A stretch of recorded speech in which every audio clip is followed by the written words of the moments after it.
I've learned you can't make everybody Kobe. They thought Kobe was a jerk because he's yelling at his teammates. Bro, you're his teammate. He wants to win with you.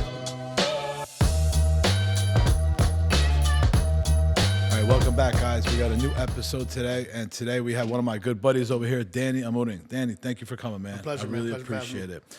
So I found Danny on Instagram. I didn't find him; he was already there. But I saw what he was doing. He's doing a bunch of motivational stuff. You know what I mean? He's a local guy. He's in my industry, in the hair industry, and I like kind of what he was doing. And we started just talking online, DMing. Know a bunch of the same people, and I think he had like a very unique story. So I wanted to introduce him today and, hear him out and see how he's been. Pleasure, man. Thank you very much for having me. Cool. So listen, we're going to start a little bit like how you got started barbering, you know what I mean? How you fell into that. It's literally what you said. I fell into it. I started cutting hair at the age of 14 in 1994.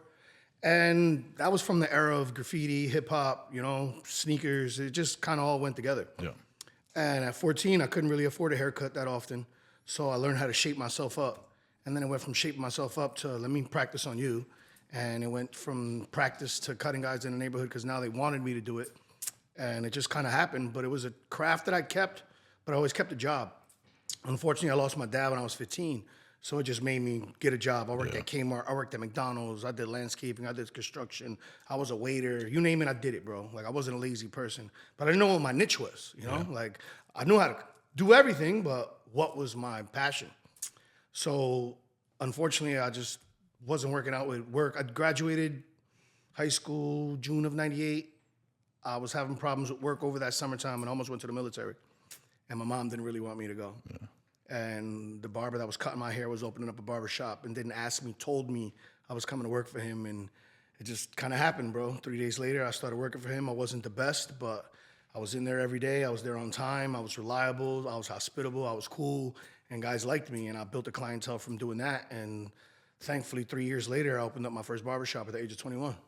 So do you think like I want to get into your mindset a little bit, right? So do you think like you had born leadership in your entrepreneurship or something? Like, how were your parents with that? I think it came from struggle, bro. Like, my dad was a very comfortable person. Like, he had his job and he worked his hours. He didn't work weekends. He didn't do extra stuff. Yeah. I have an older brother that kind of has a similar work ethic. And for me, I was the young kid, but I liked sneakers. I liked clothes. I liked cars. I liked stuff, bro. Shit that And costs stuff money. costs money. Yeah. And when my dad passed away at 15, I asked my mom, let me work. Let me buy my own stuff. Like, so I was self-sufficient at a young age, bro. I could cook, I could clean, I could do whatever. Like, I've learned not to need anybody, bro. You know? And even when I opened up my first barbershop, I tell guys, you want to open a barbershop, you have to be able to keep that place open by yourself, God forbid.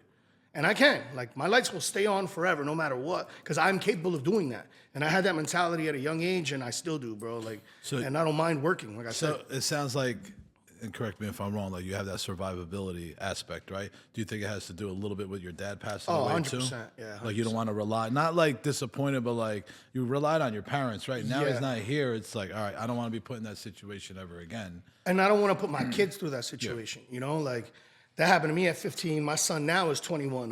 My dad didn't see me at 21, you know? I'm experiencing things with my kids now that I couldn't with my dad, so I can't fail, you know? Like, my mom never remarried, never had another boyfriend, bro. So it made me responsible for my mom. Like, my mom's on my payroll. I bought my mom a house 3 blocks away from me. Like, that's a great relationship I have with my mom. My mom doesn't need anything, Lifetime bro. babysitter. Yeah. Not even babysitter. They're grown. Like, I know. But you know, but I have a lifetime housekeeper, bro. Yeah. My mom cleans houses too. So. And I love it because I could just leave this everywhere and not worry about it disappearing. No matter what. It'll still be You there. give her something to do. Yeah, 100%. And even that, she's bored, man. She'll walk to my house because she has nothing to do. Like, so it keeps her busy. She's happy. I'm happy. Everything works out, man. So like I said, life happened, bro, and I'm blessed that I'm able to do that. My mom lives in my house. Oh, nice.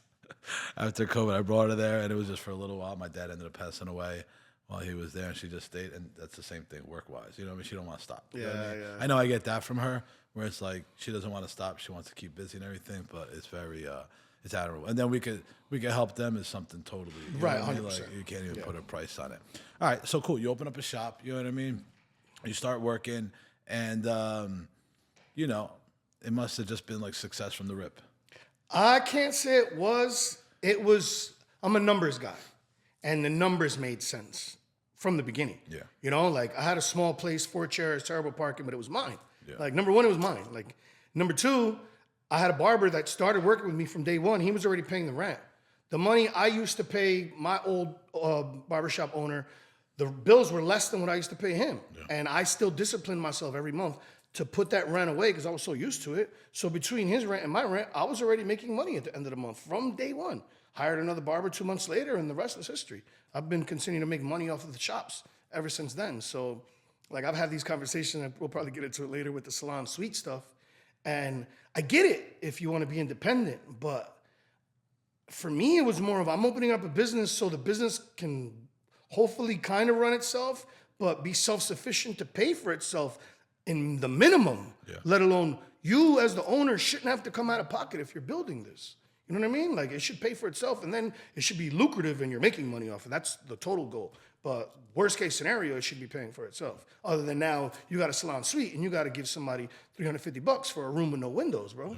With no walk-in traffic, with no marketing, with no other employees, with no energy, with nobody to talk to. Like, it gets lonely in things, bro. It's really long. Listen, they take a whole lot of selfies in there, bro.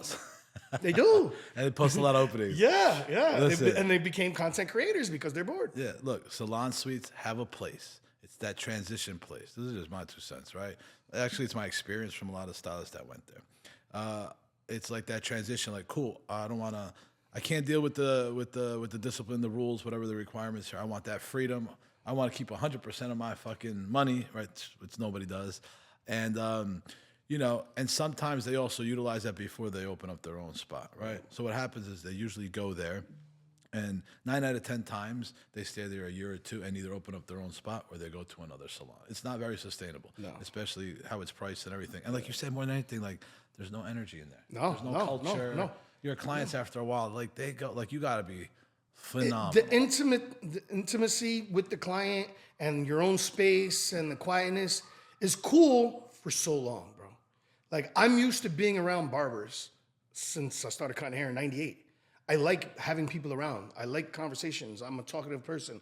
Like, I don't mind once in a while it's just me and my client because we're the first two in the shop. Yeah. But I like 2 hours later when there's energy in there, there's windows that I can see people walk by, not you got the last room all the way in the back of the suites, by the bathroom, you know, like, and it's...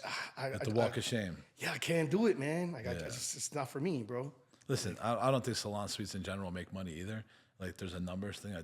I did the numbers on them a couple times. It's renting chairs, but renting rooms. Sure, but like you have to do it in volume. Like a lot of them are strip malls. You know what I mean? Yeah. And so like strip malls, it's just very you triple net everything. It's like. But then, what is your rent in the strip mall? Well, that's what I'm saying. And then on top of what is your rent on the strip mall? It's just going to keep going up and up and up. Listen, if you're able to buy the building, then all right, it sees long term. And without that, it's like and you built out all the salons, right? So you got now you're dumping $100,000 in somebody else's property. Like, that's the thing I can't understand. I think it's a place where a lot of investors like to hold their money. You know what I mean? Like that's the majority of like what I got from it. All right, so you open up your spot. You know what I mean? You're doing all right.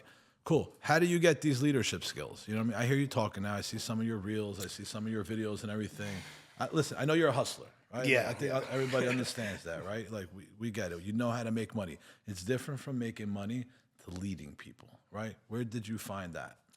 Leading came from running the barbershops, I want to say, at a young age, because I became the boss at the age of 21. But one thing about my barbers, they never worked for me.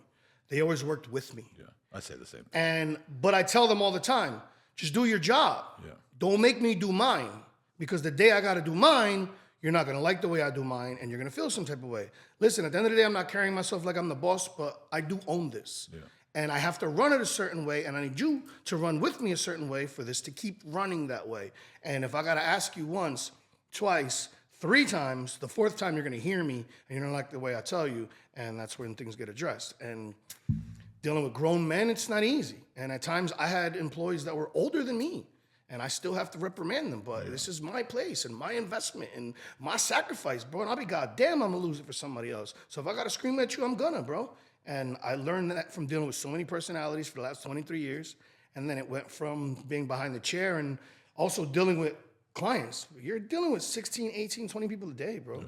I'm exchanging all energy and conversation every day, all day, bro. Like, that's a lot to consume as a human being.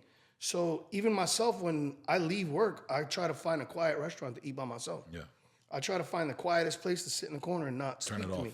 Yeah, like I'll walk in a grocery store and I might see somebody and I'll bust a U-turn and leave. Talked 'cause it's already. You're I don't you even, hit your quota. Yeah. I had enough. I don't want to do the stop and chat right now. I got 10 minutes to be in here and I want to get out of wanna here. talk to me, you gotta yeah, book. I don't because an then appointment. I might not even give you the energy you want me to give you. Now I'm a jerk. I'm an asshole. Like you don't know what I consumed this whole day, but you don't really care and it's fine. I get it. So I've learned how to turn that switch on and off.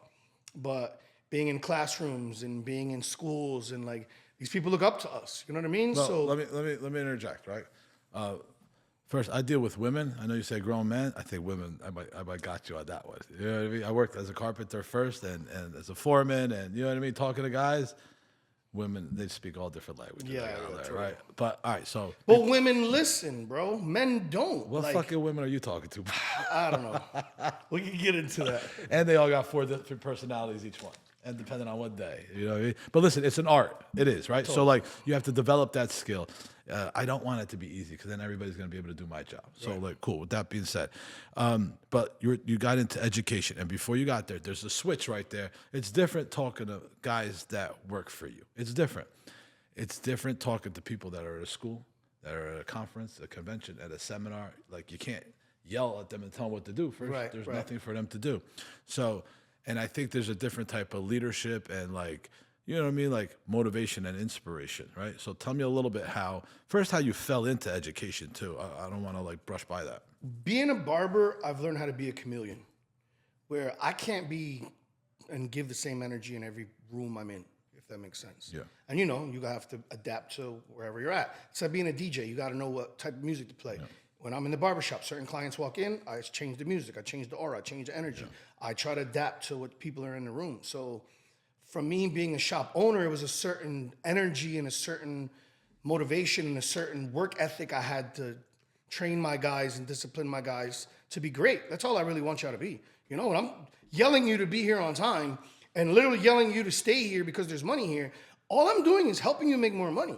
I just had this conversation with one of my barbers, past 2 days, Friday and Saturday. 2 of my guys were out sick, so the shop was, you know, a little, how could I say, not as full as normal. Slow. Wasn't it slow? We were busy, but I didn't have as many barbers to handle the traffic. So now, when it's like that, guess what? You don't eat today, bro. That's just my mentality. Yeah. Or if you do, you eat fast. Yeah. These guys are still entitled to their hour lunch. I get it. That doesn't mean you have to take it, bro. Yeah. You know, and 2 days in a row, he took an hour lunch, and at the same hour, 3 people walked in and 3 people walked out because the other guys are busy, other guys had appointments. And I told him on Saturday, I was like, bro, you got to stop doing that.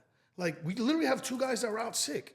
These are days you stay, you eat later because you're the same one on Tuesday that was crying that it's slow in here, bro. Money comes when it wants to, not when you want it to. It doesn't come when it feels like it. It comes when they need it, bro. Well, you got to say yes. They expect you to be here. Like we what- have work what- hours. listen, If you walked in a shop right and it's from 9 to 10 and there's 1 cashier, you're pissed. Yeah. You got shit to do. Same thing for the barbershop. There's 8 chairs. There's 4 barbers and 2 are on lunch. What type of shit is that? Why do you both got to go together? What the fuck? And pardon my language, but that's you're when good here, I you're start good. getting like Yeah, this. yeah. Like, bro, I've been here first. I walked in the door first. Yeah. I own the shop. I've been doing this shit for 26 years. But I also make 6 figures a year, still cutting hair, bro, because I still treat it like a real job. Yeah. So all I'm trying to do is show you guys the blueprint, bro. This is how, but you gotta be consistent. I just mentioned this about my partners that they run the 3rd location. I used to start every Saturday morning at 6 a.m. for the convenience of my clients. And also to be out of work by like 3 o'clock so I can hang out with my kids and try to go to soccer games and stuff. As they got older and as I got older, I went from 6 to 7, 7 to 8, 8 to 8:30. I start at 9:30 now on Saturdays. Can I start at 6? Yeah. Do I want to? No. Do I need to? No. I did that already. I sacrificed all that time. Now I got to go to the gym every morning. That's just me. I need to do me time first, and then I'll go to the shop. When I'm pulling up to Planet Fitness 7 a.m., my partners are in the shop. And they've been cutting hair just as long as me. Yeah. But they want to get out at 3, 4, 5 o'clock to hang out with their kids as well because they got younger kids. My son's 21. My daughter's 19. They got their own agenda. So when I'm getting out of work early, I'm doing my own thing, you know? So like the guy that wants to take off the hour all the time, how do you wrangle that in? Oh, I tell them they got to stop. And then end of the day, like, it's really, devaluing how much money they make. Yeah. You know, like don't cry to me No, that. I get it, right? Usually they don't get it. They don't know a couple things, right? And I don't think they ever will. Or No, if well, they ever want to. that's where I was getting to, right? It's not for everybody. So, like, the special thing about a client coming in, especially a new client for the first time, the planets had to fucking align. That's just what it is. You know what I mean? Like, I do a lot of ads, so I know what my conversion rate is to bring in. I know what it costs. And if somebody's coming into one of my salons and somebody says no, I'm already backwards. I don't get it back. I do a lot of pre-booking, so I don't get it back till the second or third time. And on top of it, you shut them down or shut her down. You know what I mean? We get a lot of people right from when they're cosmetology school, right? We get them as assistants. They become proteges. They go through our academy, our learning and everything. Some of the most important things is consultation, right? Not just the haircut, but just like, cool, what are your expectations? What's your commitment to maintenance, AKA pre-booking, right? If it's a barber, so it's like, cool, sometimes they come in weekly, sometimes they come in once a month, depending on if their hair's a little longer or whatever it is. It's the same for us, right? What's your commitment to maintenance? I don't really like going in the salon. I like going in there every 6 months. Cool. In order to maintain this look that you want, you're gonna have to come in every 3 months. If you're cool with that, then we could start, right? So there's a song and dance with it already, right? There's a kind of a script to get them to pre-book. If they can't handle it, I have to give it to somebody else. I give them some chances. I work with them. You know what I mean? But at the end of the day, if you're getting, 30 new clients a month and you can't get them to come back, there's an issue. So that's why I was asking in the sense of just like, so if it's the hour, if it's whatever it is, right? You have to be available when people come in and they say yes. If not, it's somebody else. Yeah, but then it's like it also. I normally don't have two guys out sick the same week. Yeah, it What just the hell happened is that time. Yeah. But it happens. But you sometimes. also categorize him like, okay, cool. He continues to do it. All right, I'm not going to put that much investment or effort into it. 100%. Like you can't like keep on. I've learned this a long time ago, and I tell people I've learned you can't make everybody Kobe. Yeah. Like people thought Michael Jordan was crazy because he'd yell at his teammates. They thought Kobe was a jerk because he's yelling at his teammates. Bro, you're his teammate. He wants to win with you.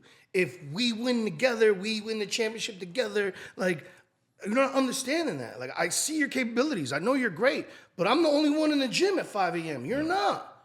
But then you want all the accolades that the guys in the gym at 5 a.m. and shit don't work like that, bro. But that's the majority of people. You know what I mean? So like, I don't do those type of conversions either. You know what I mean? In terms of coaching and shit like that. Usually when I help people or I talk to them, they're kind of established. They're not rookies. When it comes to the salon, when it comes to assistants and stuff like that, look, we hire based on energy, work ethic, discipline. If you don't got those three, your skill, I could get you better. Yeah. I don't hire I'll on take a skill great and the person others. over a Oh great my barber God. all day. All the Because I time. can teach you how to be a great barber. I can't teach a great barber how to be a great person. Yeah. I can't teach you how not to be an asshole. Yeah, it's very totally, fucking 100%. difficult. So we're in alignment there. And then it's just putting that structure in place because, like, listen, and I hear from everywhere where it's like it's different now. It is a different, and it's so different, not that gradual different, right? Where it's like getting employees and stuff like that.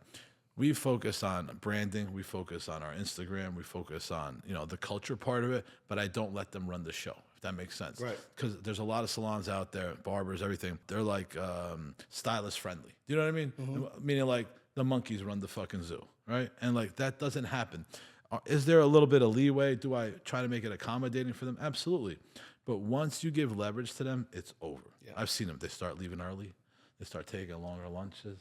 They don't come in on time. You know what I mean? They start wasting product. Because you guys are too cool. Because, the freedom. You know what I mean? We have our stylists. They work 3 or 4 days a week, right?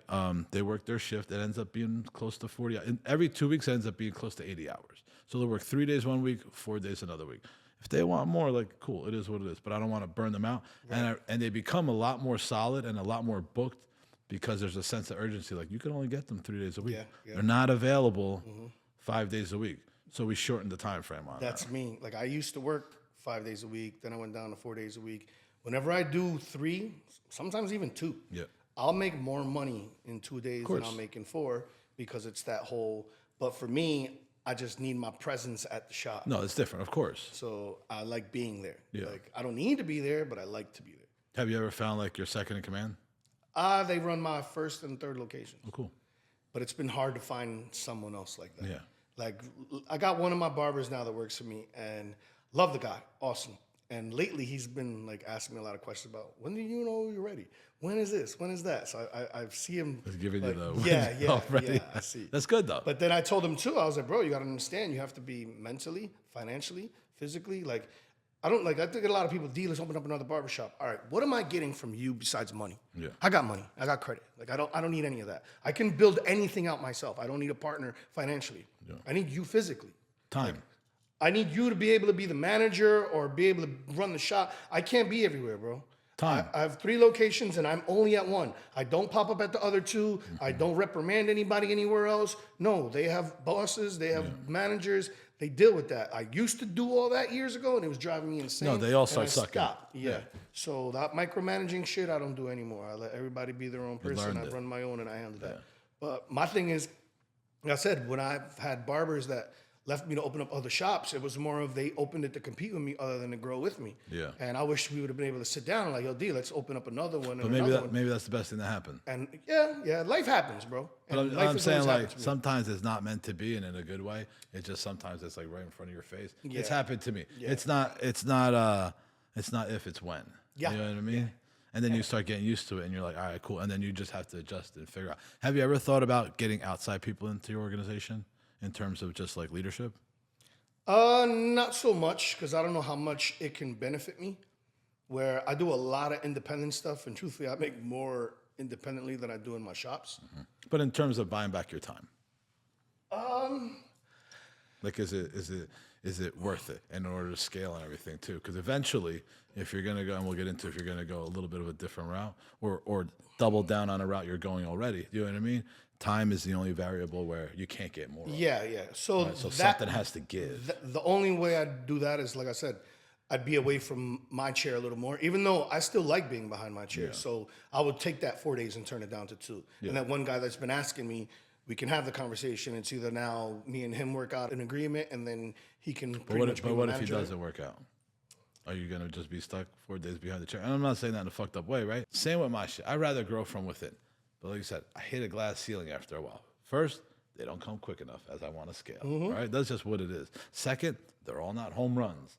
So, and I listened to one of my buddies, and he's like, and the same thing happened to him as he grew his organization, his company, was like, cool. I had to start looking at people outside that have done it, that got the 10, 20 spots, get them, recruit them, you know what I mean? Pay them, learn everything they're fucking doing to do it.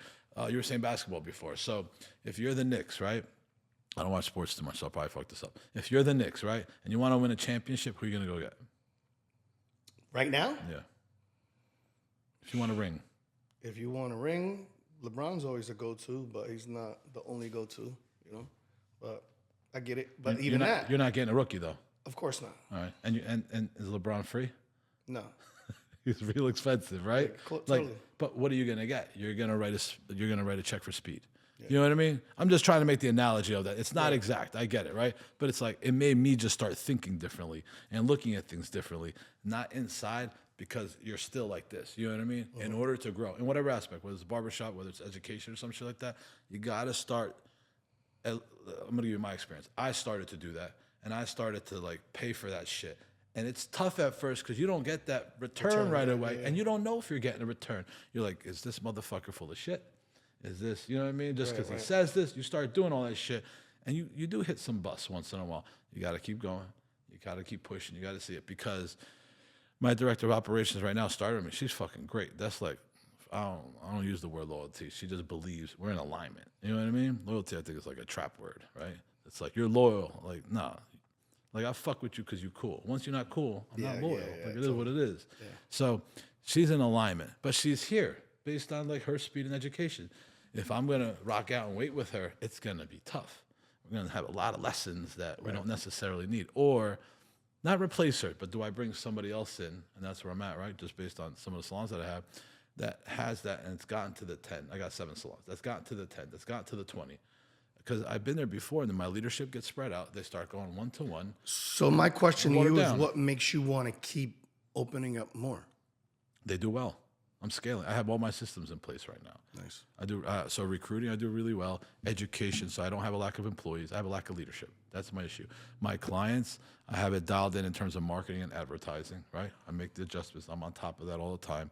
We have a great brand, leadership, and then opening them up. And I'd rather do acquisitions. I'd rather buy salons, and that are doing somewhat well. And usually the owners are they're owner operators, more owners. You know what I mean? and I could go in there, cut expenses based on the leverage that I have in terms of buying power. I could put my systems in place. Like I got to study it, put my systems in place, and I don't have to be there. You know, starting from scratch sounds cool, Right. but like starting from scratch means Yeah. If you the door marry was it. open for a little while. You married to that motherfucker for a minute. That's just me. That doesn't mean I won't open new places. Acquisition is the quickest way to like to get to where I need to be, right? And as I grow, I have more leverage and buying power. So I have a certain discount based on the product that I buy. My education becomes cheaper. When it's just educating 3 people, it's expensive. Right. When I got 40 people, Of course. it's not. And if 2 people leave, I'm still good. You know what I mean? Right.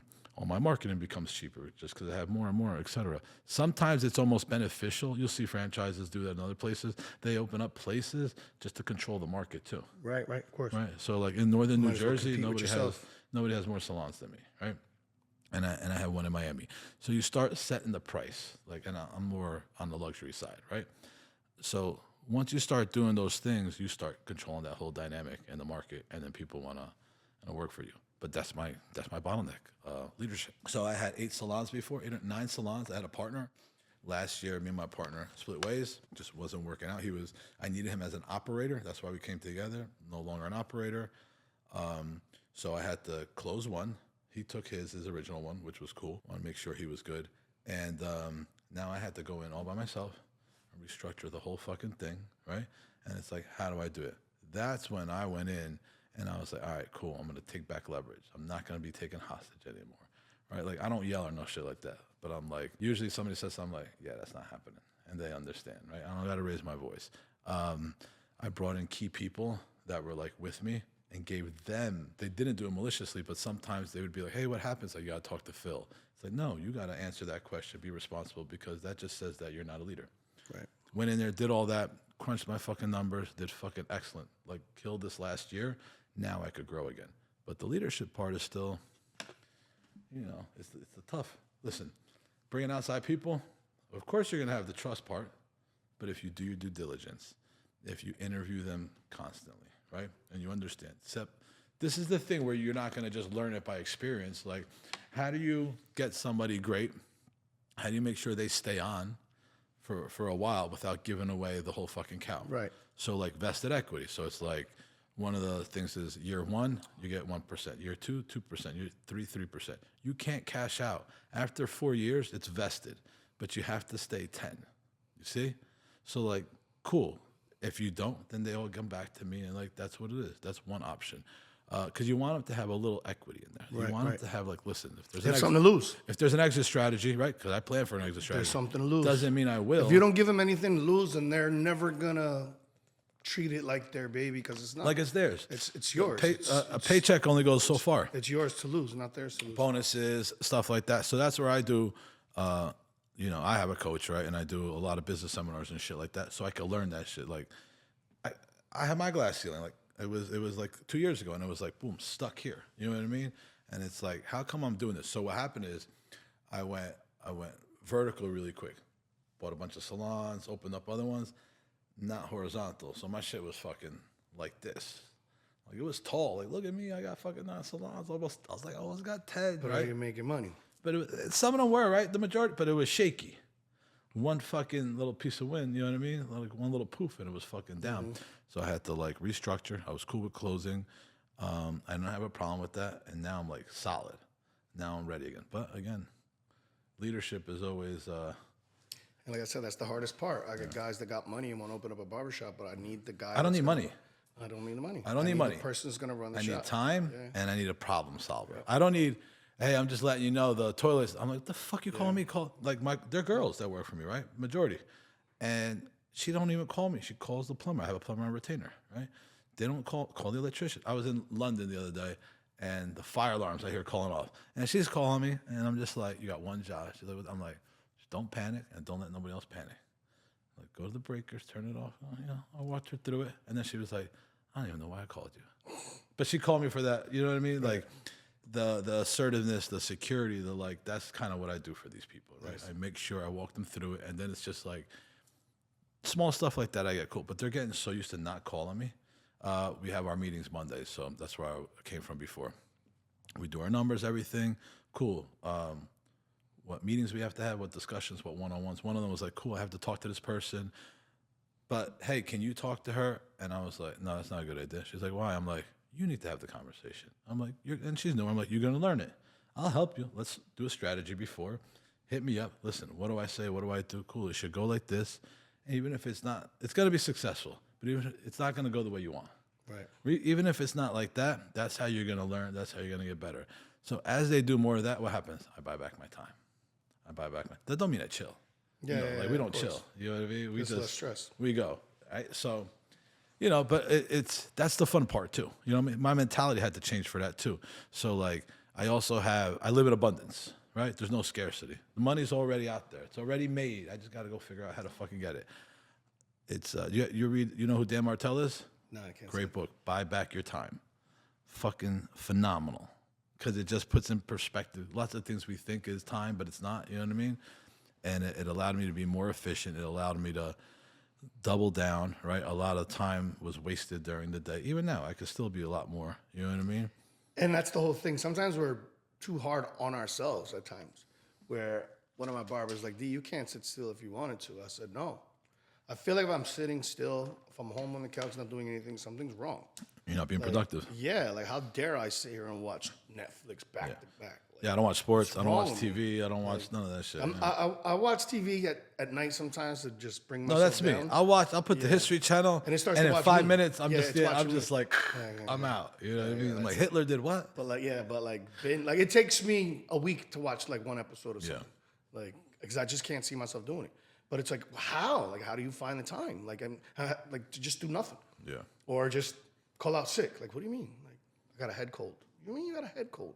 Just get some soup, bro. Well, listen, NyQuil, I've learned Tylenol. a few things, right? So, like, I learned a few things, right? So, like, I don't hang out with people like that. That's first, the thoughts still going into my head, right?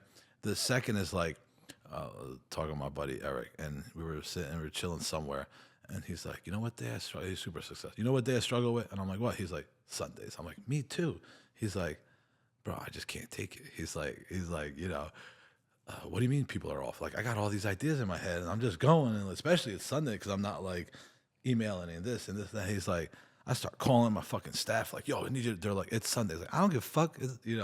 It's funny laughing at it because, and like, I'm not like, oh, you don't chill. I'm like, we're productive. Look, if you go back to it in terms of just like survival, like we're hunter gatherers, you know what I mean? And we're protectors and we're providers. So it's like, do you not eat on Sunday? Yeah. It has nothing to do with money. That's what people don't understand. Yeah. As a man, I want to be productive. I want to do shit. I want to build sandcastles. Listen, I kind of same with you. So like, I grew up in the same culture, right? So I skateboarded, right? Listen to hip hop. I'm in the city all the fucking time. Then I snowboarded, bike ride, whatever the fuck. Like, I was the first kid up in the morning ringing my friends' doorbells, and their parents were pissed. And I was the last one going to bed. What happened was I just learned how to channel this energy, where before, like I got caught in the street life and all that bullshit. You know what I mean? Drugs in and out. I got clean, and I'm like, all right, that's cool, but what do I do with all this fucking energy? And it was go to work first and everything. And then what happened was I started getting purpose in the work. So that started giving me a sense of like self-esteem, right? Like, damn, feels good. I was a carpenter. Feels good to build this shit. Then it was like opportunity popped up, and I started saying yes. It's like, cool, I'm going to take the salon while my down payment for the house is here. I'm going to fucking make it happen really quick.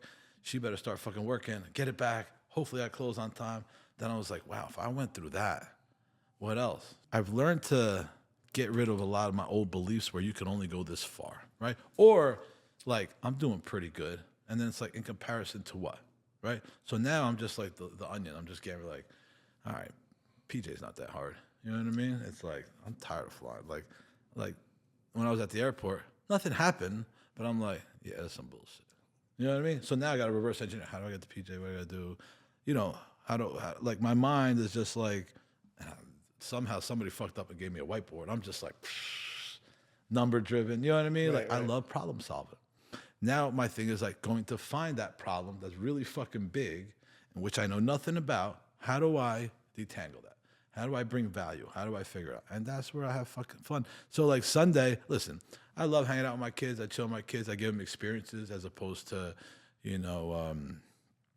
societal fucking, this is what you're supposed to do. And not one's right or wrong, but that's just me. Like I love taking trips and everything with them and spending time. But at the same time, my son's 13 and my daughter's 4. But my son's like, I'm his role model.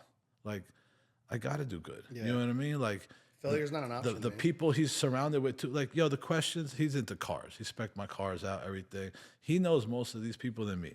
And I'm talking about like the elite of cars. You know what I mean? Like, he'll go to Miami. He goes, hangs out in their showroom, knows them. They're dabbing each other. I'm like, yo, who the fuck are you? Right? But I'm proud because he skipped a lot of the shit that we had to go through, and he's here now. You know what I mean? Like, he's not interested in sports like that. Listen, he's interested in dirt bikes and wheeling and shit like that.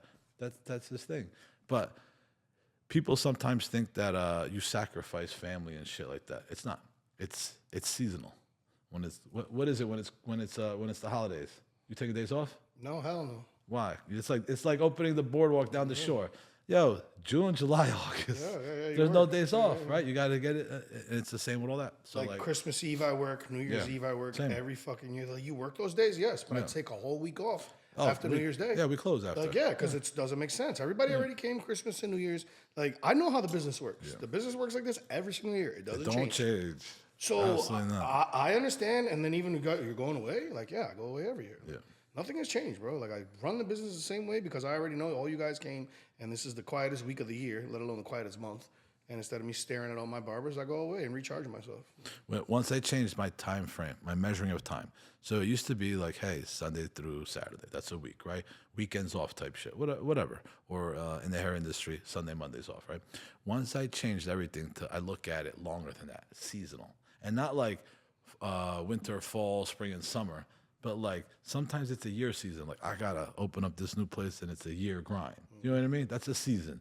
And then I get to chill. That's me with the expos. Yeah. My show season's the end of January all the way to the middle of June. Yeah. So those Sundays, I'm gone a lot. Yeah. Like, my normally busier week or weekends. Like, I'm behind the chair Wednesday, Thursday, Friday, but then I'm on a flight either Friday night if the trade show's Saturday, Sunday, Monday, or I'm working Saturday, home shower, straight to the airport, there Saturday night to work Sunday, Monday, and I'm back home Monday night or back home Tuesday. So sometimes it's 2 trade shows a month. Sometimes it's just a class. Like, next month I got 2 things. March I got 3 things. April I got 2 things.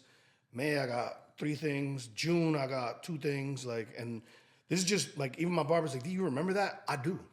Like, I write it down just so I don't forget it, but I have it so programmed in my head, bro. It's at the top of your brain. Yeah, because it's important. And I don't understand how people, like, if I mess up, I am so mad at myself, bro. Like, there's no way I did this. Like, no way. But I figure out a way to fix it. You know what I mean? And I'll catch it before it happens. Like, because I'm still on top of it. Like, my educational director's like, you don't play when it comes to that. I said, no, I like structure. Like, I like knowing where I'm going, when I'm going. Like, I like all that. Like, I don't like not knowing shit. Like, it doesn't make me feel good. Like, I'm just disciplined when it comes to that. Yeah. Most people want discipline, and then when they get it, Oh, yeah. you know, they don't like it. Look, when I got clean, I learned direction and discipline. I was horrible taking direction. Like, my parents, cops, you know, it was like, fuck you, fuck authority, run, haha, try to catch me. I thrive on it now, which is crazy, right? Because I learned, again, to channel it differently, and I have purpose, and I get results. So, like, it's funny, but it's not for everybody. It's like money. Money's not for everybody. No. You know what I mean? So, listen, let's talk a little bit about future. What's next for you?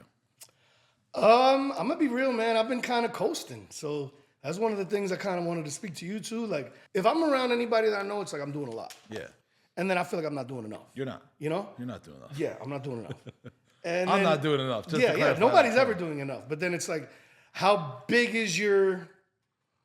You know what I mean? Where, like I said, I feel like the last year I've been coasting. I've been taking trips. I've been relaxing. Like I haven't been looking for another investment. But now I'm like, all right, I'm ready to go buy something. I'm like, don't get me wrong.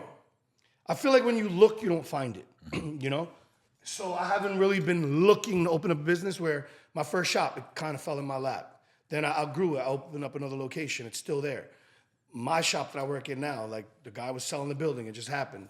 My third location, I was just driving down the street and I saw available. Like, I got it, you know?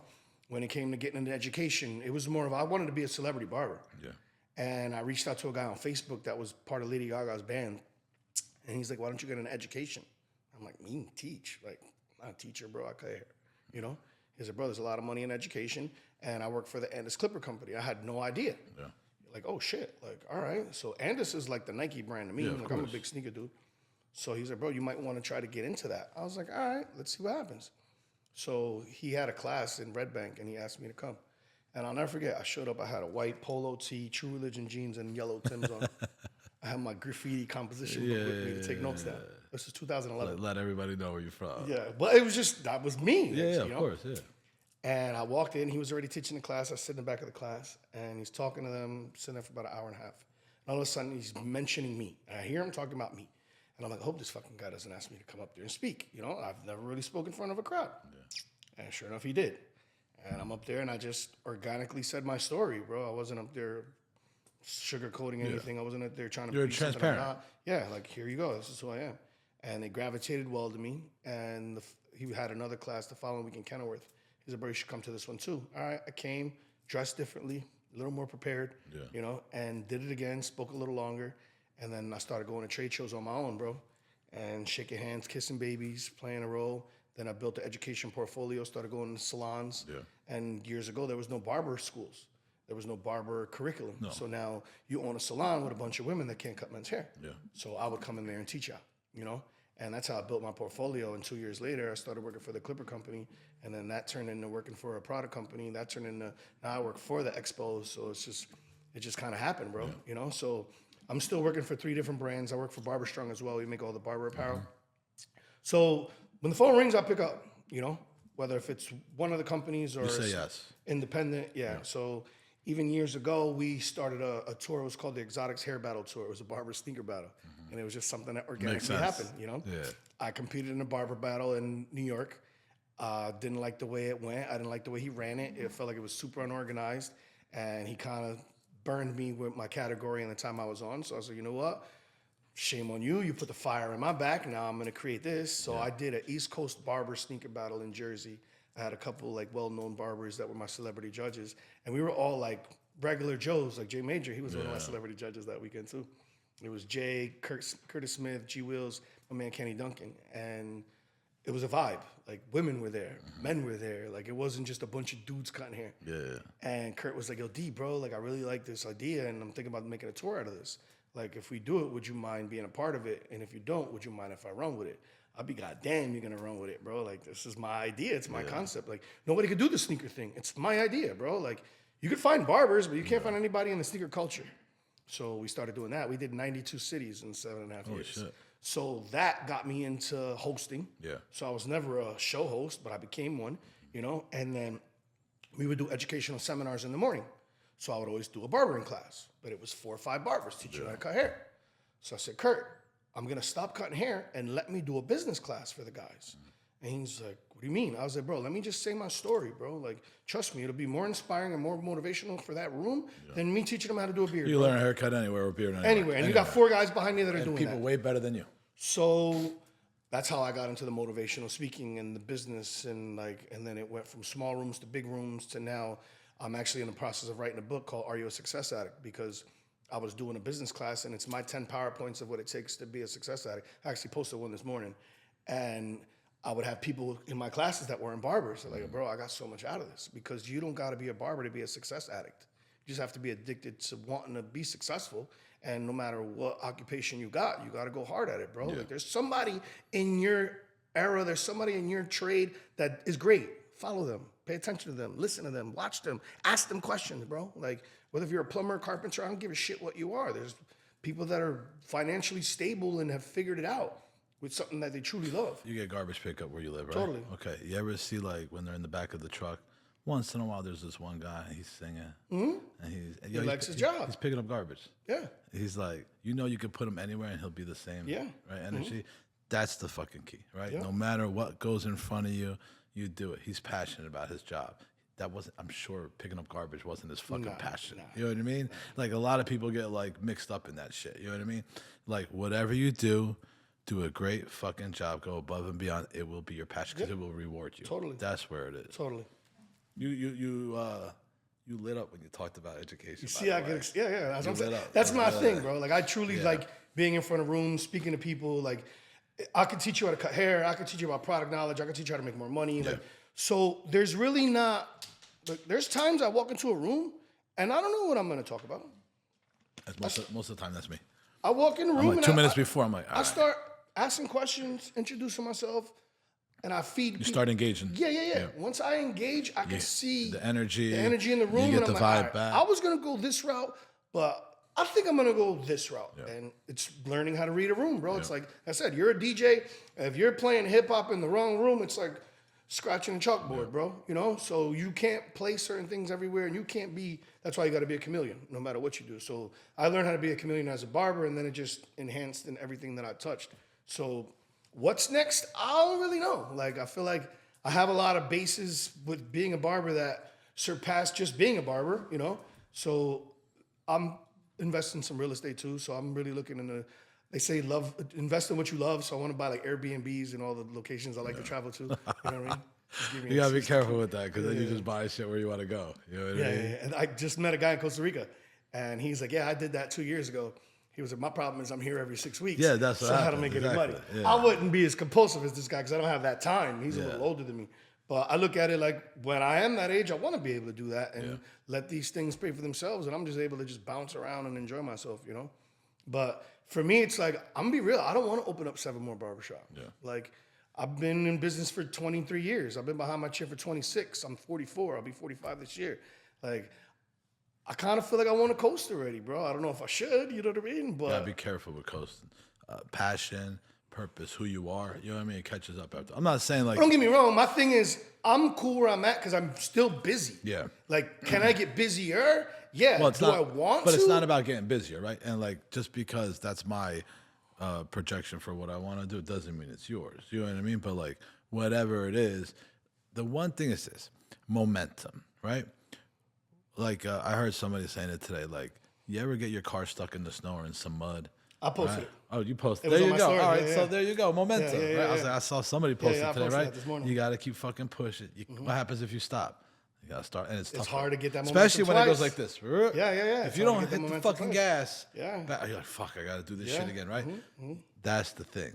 It's not about coasting, right? It's like putting your foot on the gas, especially when you're coasting, because the coast eventually 2 things happen. It comes to a stop, and there's other people speeding past you. And then you're going to be like, how the fuck did this happen? Now, what you choose to do and everything, so instead of coasting, maybe just figure out what your next step is, you know what I mean? And just fucking go into that, especially if you're kind of like solid with everything else, you know? Opening up more shit doesn't necessarily, Yeah, like they say, more Yeah. more roofs, more leaks. yeah. You know? So like I said, I've been so comfortable moving around independently with no overhead, bro. Yeah. You know what I mean? And I'm making more money with no overhead It's, moving it around. sounds like we were talking about earlier. Education is the direction. Yeah, you just totally. kind of figure it out, and that's not coasting. That's doing kind of what you're Yeah, good that's at and not, you love. and that's coasting to me. Yeah. Like I'm getting paid to do that stuff, but I don't even look at this stuff as work. Like I really enjoy doing that stuff. You know what I mean? So if I could just do that most of the time and be in a chair, be behind my chair 2 days a week, I'm cool with that. But am I saying coasting as if I don't want to cut hair anymore? No, I just said 4 days, I'm gonna go to 3. Other than 3, I go to 2. That's my definition of coast. No, listen, cool. And again, I'm not trying to change minds, nothing. Just my experience, what I learned. Any speaker, any educator is hot for a certain amount of fucking time. Just like based on the dynamics of how quick TikTok, Instagram, new people totally. are, you're old already before Oh, you even start, 100%. right? So that's why I'm saying, like, whatever it is, and it sounds like education, if you're gonna go in it, just fucking go in it. And then coast afterwards, you know what I mean? But like it seems like that's how I met you, right? Like I saw your IG, I saw you posting shit. Double down on it. You know what I mean? Like I really believe like that's and I only know you a little bit. That's one of your attributes. That's one of your things. You could bring some power in your voice and your tone and everything, and people listen to you. I listen to you. Yeah. So I'm curious to see what you do next, though. We're gonna figure it out. All right, listen, that's a wrap. I really appreciate it. Thank you so much, and until next time, later. Peace.